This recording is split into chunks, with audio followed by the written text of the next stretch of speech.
తెలుగు శ్రోతలందరికీ నమస్కారం అండి. మన అలనాటి కథలు ఎవర్ గ్రీన్ స్టోరీస్ ఛానల్కి మీ అందరికీ స్వాగతం. ఒక రాత్రి కథ ధారావాహిక వింటున్నామండి. రచన శ్రీమతి హేమంత గారు.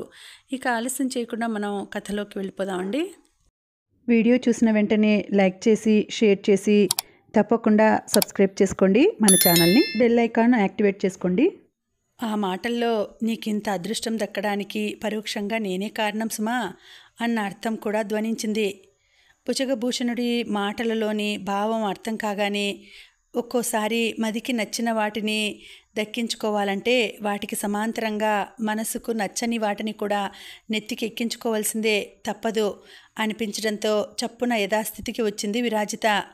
నిజంగా మీరే కనుక లేకపోతే నాకు ఈ అదృష్టం దక్కేది కాదు బావగారు. ఈ గొప్పతనం మొత్తం మీదే సుమా అంది అతడి ముందు తల వంచి చేతులు జోడించి వినయంగా నమస్కరిస్తూ. ఆ క్షణంలో శ్రీకృష్ణ జనన సమయంలో వసుదేవుడు అంతటివాడే గాడిద కాళ్ళు పట్టుకున్నాడన్న పురాణ గాథని మర్చిపోయాడతడు. అందుకే పొంగిపోయాడు భుజగభూషణుడు. మరి నాకు నాట్యం నేర్చుకునేందుకు అనుమతినిస్తారా? ఆ భంగిమ మార్చకుండానే అడిగింది. ఆమె ఉద్దేశం అతడికి అవగతమైంది. అవశ్యం, వెంటనే ప్రారంభించండి చెప్పేసి అక్కడి నుంచి నిష్క్రమించాడు. అప్పుడు తలపై నుంచి గొప్ప భారం దిగిపోయినట్టుగా హాయిగా నిట్టూర్చింది విరాజిత. అతడు పూర్తిగా వెళ్ళిపోయాడన్న నమ్మకం కుదిరాక చప్పున మేఘమాల వైపు తిరిగింది. ఉద్వేగంతో ఊగిపోతూ గబుక్కున ముందుకు కదిలి ఆమె రెండు చేతులు పట్టుకుంది. అధ్యాపిక, మీరు అమ్మమ్మగారి ఊరి నుంచి ఈ నగరికి ఎప్పుడు వచ్చారు? మీ గురించి నేను అక్కడంతా వెతికాను. మీరెవ్వరూ కనపడక ఎంత ఏడ్చానో. కానీ భగవంతుడు నా మొరలు ఆలకించినట్టున్నాడు. అందువల్లనే పక్షం గడవకుండానే మిమ్మల్ని నాకు చూపించాడు. ఏం చేస్తున్నారు అధ్యాపిక? ఎలా ఉన్నారు?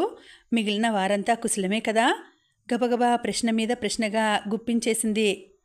ఆమె అడిగిన ప్రశ్నలకు జవాబులు చెప్పలేదు సరికదా. బురుకుటి ముడేసి అదోలా ప్రశ్నార్థకంగా చూసింది మేఘమాల. అమ్మా, మీరు ఏం మాట్లాడుతున్నారో నాకు అంతు పట్టట్లేదు. కొంచెం అర్థమయ్యేలా చెబుతారా అంది నింపాదిగా. ఆ మాటలు వింటూనే అదిరిపడింది విరాజిత. అర్థం కావట్లేదా అంటే మీరు కల్పలత కాదా? చప్పున అడిగింది. కల్పలత ఎవరు? విస్మయంగా అడిగింది. అయినా ఇందాక భుజగభూషణ వర్మ గారు చెప్పారు కదా, నా పేరు మేఘమాల అంది అభావంగా. వాడి శరాఘాతం తగిలినట్టుగా చప్పున ఆమె చేతుల్ని వదిలేసింది విరాజిత. అదే రూపం, అదే స్వరం, అదే నవ్వు, అదే వ్యక్తి కళ్ళ ముందు ఎన్ని రుజువులు కనిపిస్తున్నా కూడా ఆమె తను కల్పలత కాదు అని చెబుతుంటే ఇంకేం మాట్లాడాలో విరాజితకి తోచలేదు. కర్తవ్యం పాలుపోక ఆమె ఆ అయోమయంలో ఉండగానే, అమ్మా, శిక్షణ ప్రారంభించుదామా అంది మేఘమాల. ఆమె అభ్యర్థనతో చప్పున ఇహంలోనికి వచ్చింది విరాజిత. ఇక గత్యంతరం లేకపోవడంతో అంగీకారంగా తల ఊపింది. ఆమె అనుమతితో శిక్షణ ప్రారంభించేందుకు ఉద్యుక్తురాలైంది మేఘమాల. మొదట నేనొక జతి పాడుతాను, మీరు అభినయించి చూపండి. దానిని బట్టి మీరు నేర్చుకున్నదేమిటి, ఇంతవరకు మీకు నృత్య శిక్షణ ఇచ్చిన గురువు పాండిత్యం ఎంతన్నది నాకు తెలుస్తుంది. ఆ పిదప మీకు నేర్పవలసిన నృత్యాన్ని ఎక్కడి నుంచి ప్రారంభించాలి అన్న విషయం నిర్ధారితమవుతుంది. ఆ పిమ్మటే మీకు నా వైపు నుంచి అసలు శిక్షణ మొదలవుతుంది అని వివరించింది. మేఘమాల మాటలు వింటోందన్న మాటే గాని ఆమె చెప్పేవి విరాజిత చెవులను దాటి బుద్ధికి చేరడం లేదు. విరాజిత ఆలోచన మొత్తం ఈమె కల్పలత కాదా, నిజంగానే మేఘమాలేనా? అయితే ముమ్మూర్తల కల్పలతలాగానే ఎందుకుంది, ఎలా ఉంది అన్న చోటనే కేంద్రీకృతమైపోయింది. ఆమె పరధ్యానం గమనించి విరాజిత భుజం పట్టి గట్టిగా కుదిపింది మేఘమాల. ఏమిటా పరధ్యానం? వెంటనే ప్రశ్నించింది. ఆ మాట అడుగుతున్నప్పుడు ఆమె స్వరంలో కించిత్తు విసుగు, కొంచెం కోపం, అంతకు మించిన అసహనం తొంగి చూశాయి. ఉలిక్కిపడింది విరాజిత. ఎందుకంటే కల్పలతకి ఇటువంటివి తెలియవు. ఆమెకి తెలిసిందల్లా ఓర్పు, సహనం, ఈ రెండింటికి మించిన శాంతం, అంతే. మీరు నాట్యం మొదలు పెడతారా, లేక నేటికి సెలవు తీసుకుని రేపటి నుంచి ప్రారంభిద్దామా? మేఘమాల వెంటనే అడిగేసింది.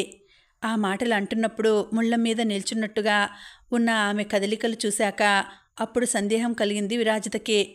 నిజంగానే ఆమె మేఘమాలేనేమో, కల్పలత కాదేమో. మనిషిని పోలిన మనుషులు ఉండవచ్చు కదా. అలాగే ఈమె కూడా అచ్చం కల్పలతను పోలి ఉన్న మేఘమాలేమో అని. ఆ శంక కలిగాక ఇక ఆమెకి దగ్గరగా ఉండబుద్ధి కాక జతిని అభినయించే వంకన చప్పున దూరం జరిగింది. విరాజితలోని మార్పును గమనించి ఆమెకి కనపడకుండా అటు తిరిగి నవ్వుకుంది మేఘమాల. వెంటనే నట్టువాంగం ప్రారంభించింది. అయితే అన్యమనస్కంగా ఉండడం వల్ల మేఘమాల పాడుతున్న జతి ఒకటైతే దానికి విరాజిత అభినయిస్తున్నది మరొకటి అయింది. అప్పటికి పొరపాటు గ్రహించి 2-3 సార్లు ఆమెను హెచ్చరించింది మేఘమాల. ఎన్ని అవకాశాలిచ్చినా తనని తాను సరిదిద్దుకోలేకపోయింది విరాజిత. చూసి చూసి ఇక ఆమెకి విసుగు రావడంతో ఇవాల్టికి ఆపేద్దాం, రేపు చూద్దాం అనేసి చప్పున కూర్చున్న చోటు నుంచి లేచిపోయింది మేఘమాల. విరాజితకు కూడా ప్రస్తుత పరిస్థితుల్లో అదే మేలని అనిపించింది. అందుకే శిక్షణ పూర్తయిన తర్వాత గురువు పాదాలకు నమస్కరించి తీసుకునే ఆశీర్వాదం కోసం ఆమెను సమీపించి మేఘమాల పాదాల వద్ద మోకరిల్లింది. వెంటనే తన ముందు ప్రణమిల్లిన విరాజిత భుజాలు పట్టి లేవనెత్తి వెంటనే ఆలింగనం చేసుకుంది మేఘమాల. కదిలిపోయింది విరాజిత. ఎందుకంటే కల్పలత కూడా అలాగే చేసేది కనుక ఆ స్పర్శ ఏదో తెలియని ధైర్యాన్నిస్తుంటే ఒక్క క్షణం ఈమె నిజంగానే మేఘమాల లేక కల్పలతే ఆ విధంగా నటిస్తోందా అన్న సందేహం తలెత్తింది. ఆమె ఆ సందిగ్ధంలో ఉండగానే చెవి పక్కన గుసగుసగా వినవచ్చింది మేఘమాల స్వరం. గోడలకి చెవులుంటాయి, నేను మాత్రం ఇక్కడ మేఘమాలనే అంటూ. క్షణకాలం పాటు జరుగుతున్నదేమిటో విరాజితకి అర్థం కాలేదు. 2 లిప్తల తర్వాత అర్థమై తెప్పరిల్లి తల తిప్పి చూసే లోపలే సమావేశ మందిరం నుంచి వడివడిగా వెళ్ళిపోతూ కనిపించింది మేఘమాల. కాదు, కల్పలత. పిచ్చి సంతోషం కలిగినా దాన్ని ముఖం మీదకి రానియకుండా జాగ్రత్త పడుతూ ఉన్న చోటనే కూలబడిపోయింది. ఆ క్షణంలో ఆమె అలా కూర్చుండిపోవడానికి కారణం సంతోషం ఎక్కువైన సందర్భంలో శరీరం కంపించిపోవడం వల్ల. చూసేవారికి మాత్రం అది అలసట ఎక్కువైపోయి నిలబడలేని నిస్సత్తువలా అనిపించడంతో చుట్టూ ఉన్న పరిచారికలందరూ చప్పున అప్రమత్తమైపోయి ఆమెకి పరిచర్యలు ఆరంభించారు. మహల్ నుంచి బయటపడి ఆమెకు కేటాయించిన మేనా వైపు నడుస్తున్న మేఘమాలను ఆతృతగా సమీపించాడు భుజగభూషణవర్మ. ఏమంటోంది మా విరాజిత? ఆమెతో కలిసి నడుస్తూ ప్రశ్నించాడు. ఏమీ అనట్లేదు, ముందుకు దారి తీస్తూనే ముక్తసరిగా చెప్పింది. అంటే ఒక్క మాట కూడా మాట్లాడలేదా? అనుమానంగా అడిగాడు. మాట్లాడడానికి మేమైనా చిరపరిచితులమా? నేను మేఘమాలని, పూర్తిగా కొత్తదానిని, పైగా పరిచయం జరిగింది ఈరోజేగా, కొట్టినట్టే అంది. ఆ సమాధానం విని తృప్తిగా నిట్టూర్చాడు. రేపు కూడా వస్తున్నట్టేగా అడిగాడు మళ్ళీ. రాక తప్పుతుందా? ఇవాళ పంపినట్టే అదే సమయానికి మీనా పంపడం మర్చిపోకండి చెప్పి వెళ్ళి మీనాలో కూర్చుంది. ఆమె కూర్చోవడమే ఆలస్యం. బోయీలు దాన్ని ఎత్తి మోసుకుంటూ వెళ్ళిపోయారు. కనుమరుగవుతున్న మీనాను చూస్తూ వక్రంగా నవ్వుకున్నాడు భుజగభూషణవర్మ. తోడుగా ఎవరూ లేని ఒంటరిలా తన విధిని తాను నిర్వర్తిస్తూ కర్తవ్యపరాయణతలో భాగంగా నడిమింటికి చేరుకున్నాడు సూర్యుడు. ఎండ చుర్రుమంటున్నా పాదరక్షలు ధరించకపోవడం వలన అరికాళ్ళు మండుతున్నా అవి బాధిస్తున్నది తన శరీరాన్ని కాదన్నట్టుగా తదేక ధ్యాసతో అడుగులు ముందుకు వేస్తున్నాడు ఒక యువకుడు. పసిప్రాయం వీడకపోయినా ఇంకా పరిపూర్ణతని సంతరించుకొని ముఖం నూనూగు మీసాలతో ఒక వింత కాంతితో మెరుస్తోంది. ఎటూ కాని 19 ఏళ్ల శరీరం పూర్తి దృఢత్వం సంతరించుకొనకపోవడం వలన చూపర్లకు ఇంకా నాజుకుగానే అగుపిస్తోంది. ఎండ వేడిమికి తాళలేని అతడి మేని అప్పటికే స్వేదంతో తడిసి ముద్దయిపోయింది. అయినా ఆగకుండా అతడు ముందుకు సాగుతూనే ఉన్నాడు. ప్రస్తుతం అతడి లక్ష్యమంతా ఒకటే, నగరానికి వెలుపల ఒక మూలగా విసిరేసినట్టుగా ఉన్న తమ గృహానికి చేరుకోవడమే. నెమ్మదిగా ముందుకు సాగుతున్న అతడు అక్కడితో రాజమార్గం అంతమవడాన్ని గమనించి ఒక్క క్షణం ఆగాడు. దాన్ని దాటి మరో 10 బారలు పోతే మొదలవుతుంది మరో మట్టి బాట. ఆ బాట గుండా మరింత ముందుకు సాగితే గాని అతడు తన గమ్యం చేరుకోలేడు. ఇంటికి వెళ్ళమని అక్కడ తన కోసం ఎదురుచూస్తున్న బంధాలు గుర్తు చేస్తున్నాయి. అడుగులు అటే వేయమని బుద్ధి చెబుతోంది. కానీ మనసు మాత్రం దానికి వ్యతిరేకంగా వెనక్కి లాగుతోంది.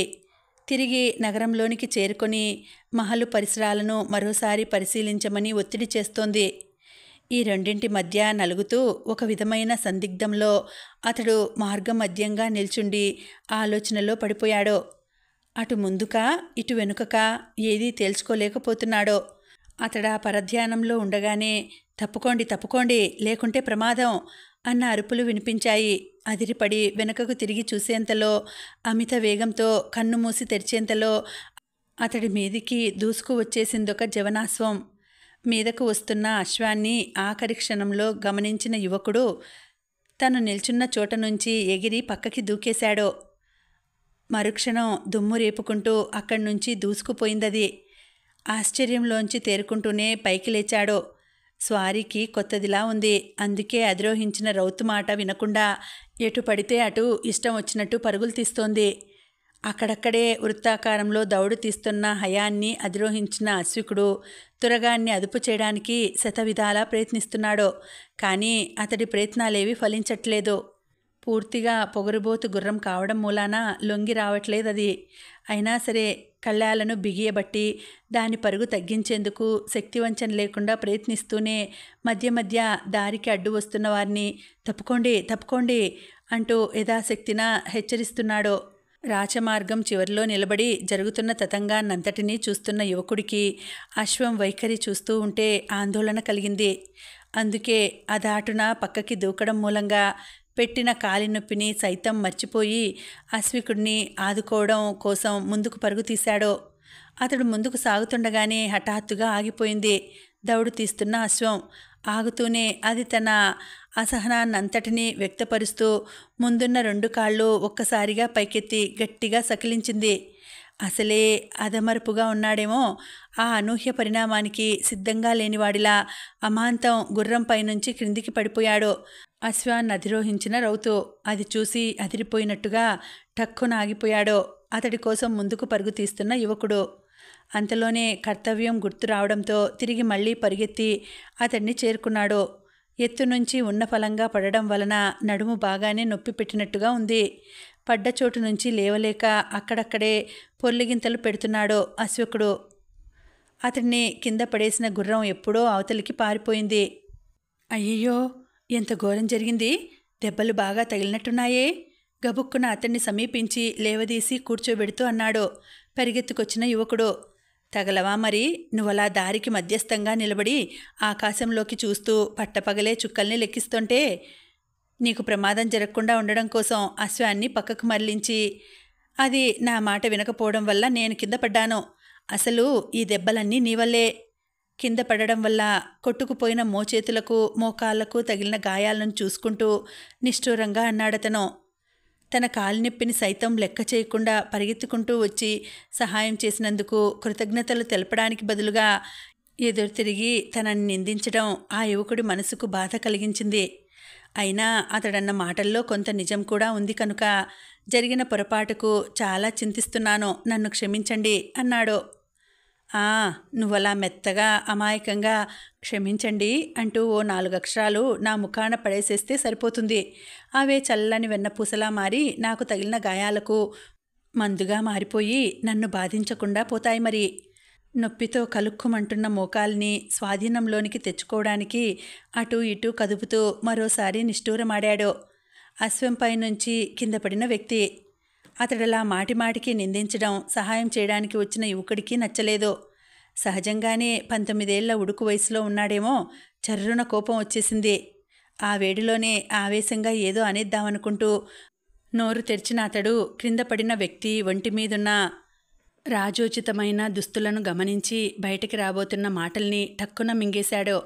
తను కేవలం అసహనంతో రగిలిపోతూ ఆవేశంలో ఉన్నాడు. కానీ తనకెదురుగా ఉన్నవాడు ఏదో పెద్ద పదవిలోనే ఉన్నాడు. ఆవేశంలో ఉన్నవాడికంటే అధికారంలో ఉన్నవాడే అధిక బలవంతుడు కనుక అతడితో తగువు పడడం కంటే జరిగిన దానికి క్షమాపణ చెప్పుకొని త్వరగా అక్కడి నుంచి అవతలికి తొలగడం మంచిది అనిపించడంతో బలవంతాన సాధారణ స్థితికి వచ్చాడు. మీ బాధ నాకు అర్థమైంది. ఏదో పరధ్యానంలో ఉండి అలా ప్రవర్తించానే తప్ప అదాటున ఇలా జరుగుతుందని నేను ఊహించలేదు. అయినా ఇది రాచబాట అంతమయ్యే ప్రదేశం కదా. ఎక్కువ జనసమ్మర్థం రాకపోకలు ఉండవన్న నమ్మకంతో కాస్త నిర్లక్ష్యం వహించాను. మళ్ళీ మళ్ళీ అర్థిస్తున్నాను, నన్ను క్షమించండి అన్నాడు. హడావిడిగా తన నడుముకు చుట్టుకుని ఉన్న వస్త్రాన్ని విప్పి దానితో అశ్వకుడి మేనికి అంటిన దుమ్మును దులుపుతూ. అప్పటికప్పుడు ఆ యువకుడు ప్రారంభించిన సపర్యలు సహజంగానే అశ్వకుణ్ణి కాస్త శాంతపరిచాయి. దాంతో సరిగ్గా సర్దుకొని కాస్త సుఖంగా కూర్చున్నాడు. నిర్జన ప్రదేశమే అవని, అధికంగా జనం మసలే ప్రాంతమే కానీ ఎవరైనా సరే అసలు అలా మార్గం మధ్యగా నిలబడిపోయి దిక్కులు చూడకూడదు. ఏదేమైనా నువ్వు చేసింది తప్పు. ఇంకా తగ్గని కోపంతో ఉక్రోషపడిపోతూ నిర్ధారించాడు అశ్వకుడు. కాదనలేదు మహాశయ, నాది పొరపాటే. అందుకు నేను ఎంతగానో చింతిస్తున్నానని ముందే విన్నవించాను కదా. అంటే చింతిస్తే తప్పు ఒప్పైపోతుందా? కోపంగా నిలదీశాడు అశ్వకుడు. కాదనుకోండి, కానీ ఏదో పరధ్యానం వల్ల అలా జరిగిపోయింది. తన చేతిలో ఉన్న వస్త్రంతో అతడికి వీవన విసురుతూ మరోమారు సంజాయిషి ఇచ్చాడు సపర్యలు చేస్తున్న యువకుడు. పరధ్యానమా? అదెందుకొచ్చింది?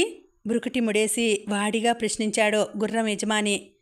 పనేమీ లేకపోవడం వల్ల తటాలున బదిలిచ్చాడు. ఏం చదువుకోలేదా?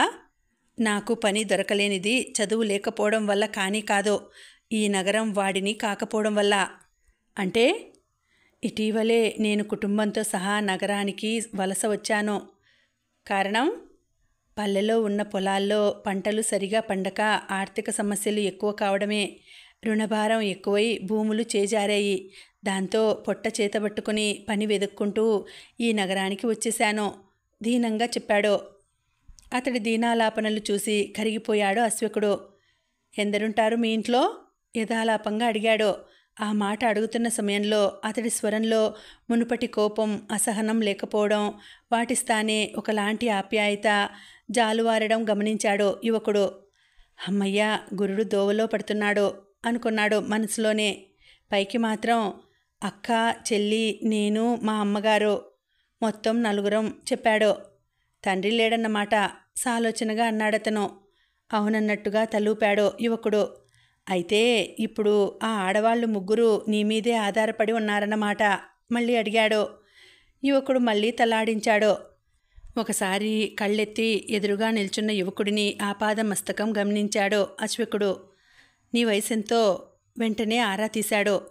19 వసంతాలు. ఈ షరత్తు దాటితే 2 పదులకు చేరుకుంటాను చెప్పాడు చేత ఉన్న బట్టతో వింజామర వీస్తూనే. సరైన సంస్కారం లేక పెరిగిన జుట్టు, కొద్దిగా మాసిన బట్టలు, సరిగ్గా తిండి కూడా లేనట్టుగా నీరసించి వడిలిన ముఖం. తనకి ఉపచారాలు చేస్తున్న ఆ యువకుడిని చూస్తుంటే అశ్వకుడికి చాలా జాలి కలిగింది. అందుకే చటుక్కున అతడి చేతిలోని వస్త్రాన్ని లాక్కున్నాడు. విసిరింది చాలుగాని ఆగు, ఇంతకీ నీ పేరేమిటి? ప్రశ్నించాడు. భాసురవర్మ చెప్పాడా యువకుడు. పేరు వింటూనే అతడి కనుబొమలు విస్మయంగా పైకి లేచి ఒక్క లిప్త అలాగే నిలిచి తిరిగి యథాస్థితికి వచ్చాయి. ఆ వెంటనే చప్పున ముందుకు వంగి అతని చెయ్యి అందుకుని లాగి తన సరసన కూర్చోబెట్టుకున్నాడు. ఆ ఒక్క చర్యతో భాసురవర్మకి అవగతమైపోయింది ఇప్పుడు కులమే తనకి బలం కాబోతోందని.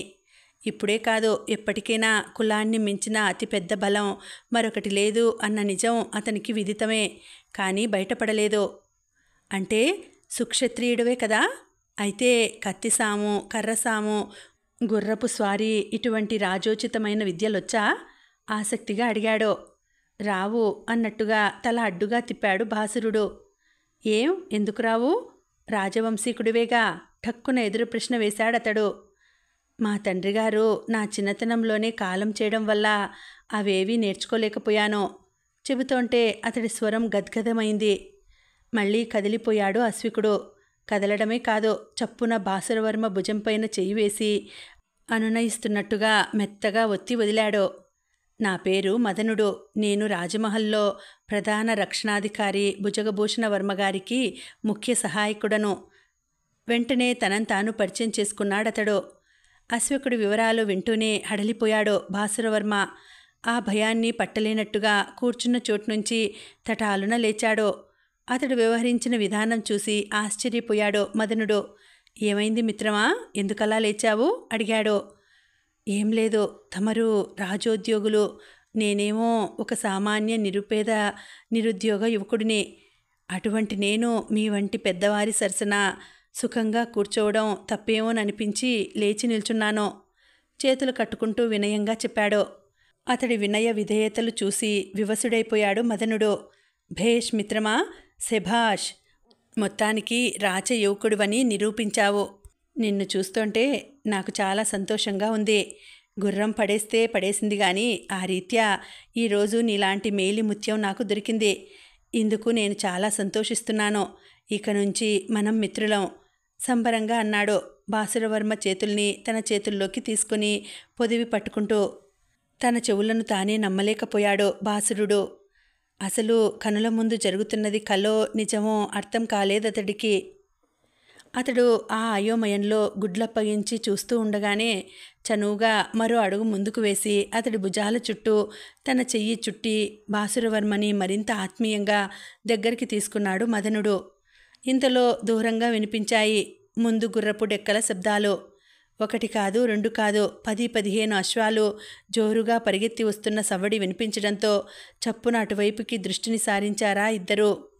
కనుచూపు మేరలో రాజమార్గాన వస్తూ కనిపించింది రక్షక దళం.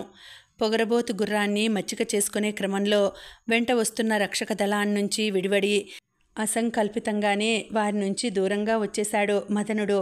అతడు అధిరోహించిన హయానికి వేగం ఎక్కువ అవడంతో వెనుక ఉన్న వారు సైతం అతన్ని అనుసరించలేకపోయారు. ఆ దళమే ప్రస్తుతం అతన్ని వెతుకుతూ వస్తోందన్నమాట.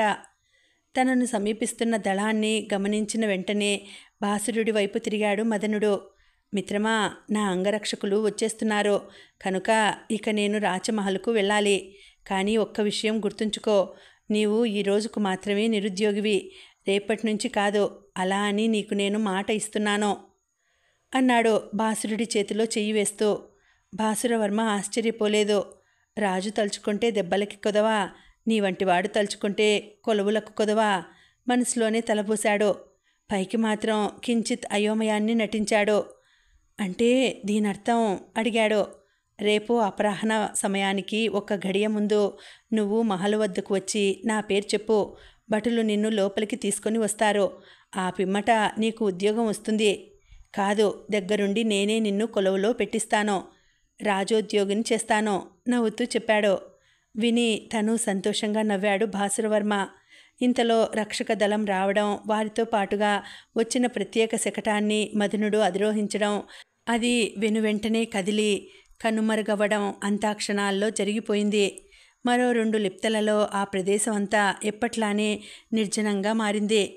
ఇక ఆ చుట్టుపక్కల పరిసరాల్లో ఎవరూ లేరని నిర్ధారణ కావడంతో అప్పుడు స్పందించాడు బాసురవర్మ. 2 చేతులు విశాలంగా సాచి తల పైకెత్తి ఆకాశం కేసి చూస్తూ గట్టిగా దిక్కులు పిక్కటిల్లిపోయేలా మహదానందంగా అరిచాడు. సాధించాను అంటూ. అపరాహ్నానికి ఒక గడియ ముందు, అంటే అది మదనుడికి విశ్రాంతి సమయం, కొద్దిపాటి విరామ సమయం, అత్యంత సన్నిహితులైన వారికి మాత్రమే అతడి దర్శనం లభించే సమయం. కనుకనే బాసురవర్మ మహలు దగ్గరికి చేరుకుని మదనుడి పేరు చెప్పగానే క్షణం ఆలస్యం చేయకుండా అతన్ని వెంటబెట్టుకుని సాధారణ సమావేశ మందిరం వద్దకు తీసుకుపోయి అక్కడ విడిచిపెట్టారు ప్రధాన ద్వారపాలకులు. అక్కడి నుంచి మరో 2 భటులు అతన్ని తీసుకుని రాజమందిరం వైపు కదిలారు. ప్రధాన ప్రాకారం దాటి సాధారణ సమావేశ మందిరాన్ని వీడి రాజమహలు ప్రాంగణంలోనికి ప్రవేశిస్తుంటే ఒక రకమైన ఆనందోద్వేగాలకి లోనయ్యాడు బాసురుడు. గుండెలో వందలుగా జేగంటలు అవిరామంగా మ్రోగిపోతుంటే అదుపు చెయ్య అలవి కానంతగా రేగిన అలజడుల మధ్య అటూ ఇటూ చూపులతోనే అన్వేషించనారంభించాడు విరాజిత కోసం. కానీ తానున్నది సామాన్య రాజమందిరమని, అక్కడంతా పరిపాలనా యంత్రాంగం మాత్రమే ఉంటుంది తప్ప రాజకుటుంబీకులు, ముఖ్యంగా స్త్రీలు పొరపాటున కూడా ఉండరని మొదటిసారి మహల్లోనికి అడుగుపెట్టిన అతడికి తెలియదు. అందుకే ఆ విధమైన ఆతృత, అన్వేషణ అంతానో. నడిచి నడిచి ఎంత ముందుకు వెళ్ళినా విరాజిత కానరాలేదు. కానీ ప్రధాన సమావేశ మందిరం మాత్రం ఎదురుగా దర్శనమిచ్చింది. అక్కడ కనిపించాడు మదనుడు, బాసురవర్మ కోసమే ఎదురుచూస్తూ. అతన్ని చూడగానే స్వాగతం మిత్రమా అంటూ ఆతృతగా ఎదురొచ్చేశాడు. ఆప్యాయంగా ఆలింగనం చేసుకున్నాడు. ఆ వెంటనే అతడి చెయ్యి పట్టి లోనికి తీసుకుపోయి భుజగభూషణుడి ముందు నిలబెట్టాడు. ఎదురుగా చేతులు కట్టుకొని తల కొద్దిగా వంచుకొని వినయ విధేయతలతో నిల్చున్న బాసురుడిని ఎగాదిగా చూశాడు భుజగభూషణవర్మ. ఇతడేనా నీ మిత్రుడు? మదనుడి వైపు తిరిగి అదోలా అడిగాడు. అవునాయిక, వాస్తవం చెప్పాలంటే ఇతడు మిత్రుడు మాత్రమే కాదు, నా ప్రాణదాత. నిన్నటి ఆపత్కాలంలో ఇతడే కనుక అక్కడ లేకపోతే నేను ఏమైపోయి ఉండేవాడినో. అందుకని వినయంగా చెబుతున్నవాడల్లా అర్థోక్తిలో ఆగి నాయకుడి వైపు చూశాడు. అతడి మాటలు వింటూ ఆశ్చర్యపోయాడు భాసురుడు. నిజానికి మదనుడు గాయపడిందే చాలా తక్కువ. ఆ సమయంలో లేవదీసి కూర్చోబెట్టి వంటికి అంటిన దుమ్ము దులపడం తప్ప ప్రత్యేకంగా తాను చేసిన సహాయం అంటూ ఏమీ లేదు. అంతోటిదానికి ప్రాణదాత, ఆపత్కాలం అంటూ అంత అతిశయోక్తులు ఎందుకు చెబుతున్నాడో అర్థం కాలేదు. బాగా ఆలోచిస్తే అప్పుడు అనిపించింది, పై అధికారిని ప్రసన్నం చేసుకుని తద్వారా తనకి తోడ్పాటు అందించాలన్న సదుద్దేశంతోనో లేక కులాభిమానంతోనో అతడు ఇదంతా చేస్తున్నాడేమోనని. అందుచేతనే మౌనంగా నిలబడి వారిద్దరి మాటలను ఆలకిస్తూ ఉండిపోయాడు. అందుకని నొసలు ముడేసి మరీ రెట్టించాడు భుజగభూషణుడు. అందుకని ఇతన్ని మన మహల్లో ఉంచాలని నిర్ణయించుకున్నాను. తమరు అనుమతిస్తే నసిగాడు మదనుడు. అతడి ఆంతర్యం అర్థమైన వాడిలా సానుకూలంగా తల పంకించాడు భుజగభూషణుడు. అయితే ఇతన్ని ఏ విభాగంలో నియమిద్దామని అనుకుంటున్నావు? మదనుడి వైపు తిరుగుతూ అడిగాడు. ఆ ప్రశ్న వినగానే అతడి ముఖం వెలిగిపోయింది. మన రక్షక దళంలోనే అన్నాడు సంబరంగా. వెంటనే బాసురుడి వైపు తిరిగాడు భుజగభూషణవర్మ. మరి నువ్వేమంటావు? రక్షక దళంలో చేరి ధైర్య సాహసాలు చూపడం నీకు సమ్మతమేనా? అడిగాడు. క్షమించాలి, ఇందుకు నేను ఎంతమాత్రం సుముఖంగా లేనో, నెమ్మదిగా అయినా నిష్కర్షగా చెప్పాడు భాసురవర్మ. అతడి సమాధానం వింటూనే అదిరిపోయాడు మదనుడు. భుజగభూషణుడి ముఖం వివర్ణమైంది. తన ప్రత్యుత్తరంతో ఆగ్రహావేశాలకు లోనవుతున్న ఆ పెద్దలిద్దరినీ చూసి మళ్ళీ తనే అన్నాడు. అంటే నా అభిప్రాయం మీరిస్తానన్న పనిని తిరస్కరించడం కాదు. నాకు నచ్చిన పని వేరే ఉంది కనుక దానిలో నియమిస్తారేమోనని విన్నవించుకోవడం. సమాధానపరుస్తున్నట్టుగా అన్నాడు. ఆ మాటతో అక్కడ ఉన్న అధికారులిద్దరూ కొద్దిగా ప్రసన్నులయ్యారు. అసలు నీ మనసులో ఏముందో ముందు అది చెప్పు, కించిత్ అసహనంగా అన్నాడు మదనుడు. నాకు రక్తపాతం అంటే భయం. దొమ్మీలు పోరాటాలకు నేను బహుదూరం. కత్తులు కటార్లు కంటితో చూడడానికి సైతం నా మనసు అంగీకరించదు. అలా అని నేను పిరికివాడిని కాను. సుఖశాంతులతో ఉండడమే నా అభిప్రాయం మెత్తగా చెప్పాడు. రాజవంశంలో తప్పు పుట్టావు, తనలో తానే గొనుక్కున్నాడు మదనుడు. అతడి సనుగుళ్లను పట్టించుకోకుండా తన దారిన తాను చెప్పుకుపోసాగాడు భాసురుడు. వృక్షశాస్త్రం నా అభిమాన అంశం. ఉద్యానవన సంరక్షణ నేను గురుకులంలో ప్రత్యేకంగా అధ్యయనం చేసిన విద్య. పచ్చదనం నాకు ఇష్టం. మొక్కలను చెట్లను పరిరక్షించడం నా అభిమతం. కనుక ఉద్యానవన సంరక్షణకి సంబంధించిన విధులేమైనా ఉంటే నన్ను వాటిలో నియమించ ప్రార్థన. ఇష్టమైన పనిని చేసుకుంటూ సంతృప్తిగా బతికేస్తాను చెప్పాడు. అతడు చెప్పింది వింటూనే ముఖాన్ని అదోలా పెట్టాడు భుజగభూషణవర్మ. క్షత్రియుడవై ఉండి కత్తి డాలు పట్టక ఈ చెట్లు పుట్టల వెంట తిరగడమేమిటి? విచిత్రం కాకపోతేనో. అసలు విద్యాభ్యాసంలోనే తప్పటడుగు వేశావు నువ్వు. నీ పుట్టుకకు నీ రక్తానికి సరిపడని శాస్త్రాన్ని ఎంచుకున్నావు. నా దృష్టిలో నువ్వు చాలా పొరపాటు చేశావు కోపంగా అన్నాడు. అతడి క్రోధం చూసి భాసురుడు భయపడలేదు సరికదా, చిన్నగా నవ్వాడు. కానీ నేనలా అనుకోవట్లేదు. కత్తి పట్టి యుద్ధం చేసే సైనికుడు వీరుడే. పచ్చదనాన్ని రక్షిస్తూ 10 మందికి పట్టడన్నం పెట్టేందుకు పంటలు పండిస్తున్న రైతు కూడా వీరుడే. సైనికుడు శత్రువులతో పోరాడితే రైతు చీడపీడల్లాంటి ప్రతికూల పరిస్థితులతో యుద్ధం చేసి గెలుస్తాడు. అయినా ప్రపంచంలోని వారందరూ ఆటలు పాటలు అస్త్రశస్త్ర విద్యల వైపు మొగ్గిపోతే వీరందరికీ తిండిగింజలు పండించేది ఎవరు? అందువల్ల కొందరైనా వ్యవసాయం వైపుకి రావాలి అన్నదే నా అభిప్రాయం. అందుకే నేను ఇటుగా వచ్చాను అన్నాడు. అతని సమాధానానికి నిరత్తురులైపోయారా ఇద్దరు. కత్తి చేతబట్టి పోరాడేవాడు మాత్రమే కాదు, తను నమ్మిన సిద్ధాంతానికి మొక్కవోని సంకల్పంతో స్థిరంగా కట్టుబడబడి ఉండేవాడు కూడా ధీరుడే. ఇద్దరిలోకి ముందుగా తేరుకున్నవాడు భుజగభూషణవర్మే. వాస్తవంలోనికి వస్తూనే శభాష్ అనేశాడు అత్యంత ఉద్వేగంగా. అక్కడితో ఆగకుండా చప్పున తన మెడలోని మేలి ముత్యాల హారాన్ని తీసి భాసురవర్మ మెడలో వేసేసి గాఢాలింగనం చేసుకున్నాడు. భేష్, నీ వంటి ఉత్సాహవంతులు, దీశాలులైన యువకులు దేశానికి చాలా అవసరం. నీలాంటివాడు నేడు మా రాజమహల్కు ఉద్యోగార్థిగా రావడం నిజంగా మా అదృష్టం. ఈ మహలు చేసుకున్న పుణ్యం. నీ వంటి వాడి రాకకు కారణమైన మదనుడిని నేను ప్రత్యేకంగా అభినందిస్తున్నాను. నేడే నిన్ను ఈ రాజమహల్ ఉద్యాన వన ప్రధాన అధికారిగా నియామకం చేస్తూ ఉత్తర్వులు జారీ చేస్తున్నాను. ఈ బాధ్యతని నువ్వు నేటి నుండే స్వీకరించు. అంతేకాదు, ఏ విషయంలోనైనా ఏదైనా సందేహం తల ఎత్తినప్పుడు దానిని నివృత్తి చేసుకోవడం కోసం నీవు నా వద్దకు ఏ వేళైనా రావచ్చు. నీ రాకపోకలకు నా మందిరంలో ఎటువంటి అభ్యంతరము ఉండదు. చెప్పేసి వెంటనే మదనుడి వైపు తిరిగి, మదన, వెనువెంటనే భాసురవర్మ నియామకానికి తగిన ఏర్పాట్లు చేయించు అంటూ ఆజ్ఞ ఇచ్చేశాడు. సంతోషంతో తలక్రిందులైపోతూ సంబరంగా అతడు ఒకదాని తర్వాత ఒకటిగా ఆజ్ఞలు జారీ చేస్తుంటే మ్రాన్పడిపోయాడు మదనుడు. అతడికి తెలిసినంతలో భుజగభూషణుడు ఎవ్వరినీ అంత తొందరగా ఇష్టపడడు, విశ్వసించడు. అలాంటిది భాసురవర్మని చూసిన తొలి క్షణంలోనే అంతగా కదిలిపోవడం చాలా విస్మయం కలిగించింది అతనికి. ఏదేమైనా భాసురుడి నియామకం మౌఖికంగా పూర్తి అయిపోయింది కనుక అదృష్టవంతుడు నక్కతోకం తొక్కి వచ్చినట్టున్నాడు. అందుకే ఏకంగా భుజగభూషణుడి మనసు దోచేసి కోటలోనే పాగా వేసేశాడు అనుకున్నాడు. భాసురవర్మకైతే నోట మాట లేదు. ఊరి నుంచి బయలుదేరుతున్నప్పుడు, నగరంలోనికి అడుగు పెడుతున్నప్పుడు, తాళవృక్షం ఎత్తున కనిపిస్తున్న రాజమహల్ ప్రాకారాలను చూస్తున్నప్పుడు తను ఈ జన్మలో విరాజితను చూడగలుగుతాడా, కలవగలుగుతాడా అని భయపడ్డాడు, బాధపడ్డాడు. కానీ మదనుడి మూలంగా భుజగభూషణవర్మ వల్ల ఆ కోరిక ఇంత తొందరగా నెరవేరుతుందనుకోలేదు. తీరా అనుకోనిది జరిగేసరికి అతడి మనసు పొంగిన సంద్రమైంది. వెంటనే నాయకులిద్దరికీ ధన్యవాదాలు తెలుపుకొని అక్కడి నుంచి బయలుదేరాడు. బయటకు దారి తీస్తూ ఒకటే అనుకున్నాడు, ఎలాగో ఈ ఒక్కరోజు ఓపిక పట్టగలిగితే చాలు, రేపు ఇదే సమయానికి ఈ మహల్లో ఉంటాడు. తను ఇంకా వీలైతే అన్నీ అనుకూలిస్తే ఏకంగా విరాజితనే చూస్తాడు అని ఆ సంతోషంలోనే మనసులోనే అనుకున్నాడు. విరాజిత, వచ్చేశాను. నీకోసం నేను ప్రాణాలకు తెగించి మరీ వచ్చేశాను. ప్రేమకి ఓటమి లేదన్న నిజానికి తార్కాణంలా వెదకబోయిన తీగలు కాళ్ళకి తగలడమే కాదు, పరిస్థితులు సైతం మనకి అనుకూలిస్తున్నాయి.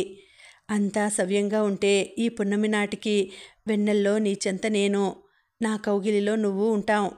ఉద్యానవనంలోని చెట్లు చేమలే మనకి సాక్షులు. ఇంకెంత, ఇవాళ షష్ఠి.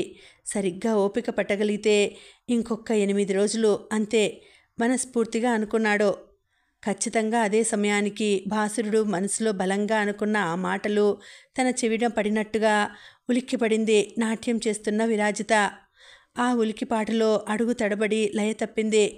కళ్ళు మూసుకొని దృష్టినంతా కేంద్రీకరించి జతిని పాడుతున్న మేఘమాల అందెల రవలిలో వినవచ్చిన అపశృతిని గమనించి ధ్యానభంగమైన దానిలా చటుక్కున కళ్ళు తెరిచింది. ఆలపిస్తున్న జతిని ఆపేసి కళ్ళు చిన్నవి చేసి ముఖం చిట్లించి తీక్షణంగా చూసింది విరాజిత వైపు. ఆమె చూపుల్లో చూపులు కలపలేని దానిలా గబుక్కున తలదించుకుంది విరాజిత. ఏమైంది? కటువుగా అడిగింది. ఇది అని చెప్పడానికి విరాజిత దగ్గర సమాధానం ఉంటే కదా. అందుకే ఏమని చెప్పాలో తోచక నిస్సహాయంగా దిక్కులు చూసింది. ఏదైనా పని చేస్తున్నప్పుడు పరధ్యానం పనికిరాదు. అలా ఉంటే పనిలో పట్టు సాధించలేరు. నీ మనసు ఇక్కడ లేనట్టుంది. పసిప్రాయం వీడని పిల్లవి. మనసుని పరిపరి విధాలా పరుగులెత్తనివ్వడం నీకు ఎంతమాత్రం మంచిది కాదో. కాబట్టి కాస్త అదుపు చేసుకో. చెడామడా దులిపేసింది. చిన్న తప్పుని సైతం చూసి చూడనట్టు వదిలేయకుండా ఆమె అంత కటువుగా మాట్లాడుతుంటే మేఘమాల మాటలకి విరాజిత కళ్ళల్లో అప్రయత్నంగా నీళ్లు తిరిగిపోయాయి. ఎంత పెద్ద తప్పు చేసినా ముఖంలోని చిరునవ్వును చెదరనీయకుండా, చేసిన తప్పును ఎత్తి చూపుతూ మరోసారి ఆ పొరపాటు పునరావృతం కానివ్వకుండా తను జాగ్రత్త పడేటట్టు చేసిన ఆ కల్పలతకి సహనం, శాంతం వంటి భావాలకు అర్థమే తెలియనట్టుగా చిన్నదానికి పెద్దదానికి విసుగు కనబరుస్తున్న ఈ మేఘమాలకి అసలు పొంతనే లేదు. నగరానికి రాగానే అధ్యాపిక చాలా మారిపోయారు మనసులోనే అనుకుంది. పైకి మాత్రం క్షమించండి, ఏదో మనసు బాగుండక అలా జరిగింది అంది సంజాయిషి ఇస్తున్నట్టు. నేను చెబుతున్నది అదే, మనసును అదుపులో పెట్టుకో. చెబుతుంటే ఆమె స్వరంలో ఒక రకమైన హెచ్చరికతో పాటు మరింత కాఠిన్యం కూడా తొంగి చూసింది. విరాజితకి వింతగా అనిపించింది, సహించరానిదిగా కూడా తోచింది. అందుకే ఇది ఏమంత పెద్ద తప్పని మీరిలా ఆగ్రహిస్తున్నారో నాకు అర్థం కావట్లేదు అనేసింది ధైర్యం చేసి. అది విని వ్యంగ్యంగా నవ్వింది మేఘమాల. నిజమే, ఇవాళ ఇది చిన్న తప్పే, కానీ వర్తమానంలోని చిన్న చిన్న తప్పులే భవిష్యత్తులో ఎదురవబోయే అతి పెద్ద సమస్యలకు అంకురార్పణ అవుతాయి. కనుకనే చిన్న తప్పుకైనా పెద్ద శిక్ష వేసి దాన్ని మరోసారి జరగకుండా చూసుకోవాలి. ఇదంతా నేను సదుద్దేశంతోనే చెబుతున్నాను తప్ప దురుద్దేశంతో కాదు. చెబుతుంటే ఆ చివరి వాక్యాలు అంటున్నప్పుడు ఆమె స్వరం అప్రయత్నంగానే వణికింది. ఆ ఒక్క చేష్టతో విరాజితకి అర్థమైపోయింది, ఈ కాఠిన్యం కోపం అంతా కేవలం ఆమె కావాలని తెచ్చిపెట్టుకుంటున్నది తప్ప నిజంగా హృదయాంతరాల నుంచి వస్తున్నది కాదని. కానీ మేఘమాలగా మారిన కల్పలత ఈ విధంగా ఎందుకు ప్రవర్తిస్తోందో అది మాత్రం అంతుపట్టలేదు. కథ కొనసాగుతుంది.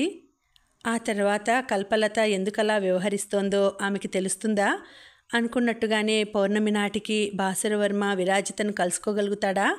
అంతా ఒకరికొకరు తారసపడ్డారు కనుక ఇక నుంచి విరాజిత ప్రణయగాథ సవ్యంగా సాగుతుందా, లేక మరింత అస్తవ్యస్తమవుతుందా? తెలియాలంటే నెక్స్ట్ ఎపిసోడ్ వరకు ఎదురు చూడాల్సిందేనండి. మళ్ళీ వచ్చే వీడియోలో తర్వాతి భాగం వినేద్దామండి. అంతవరకు సెలవు. నమస్తే.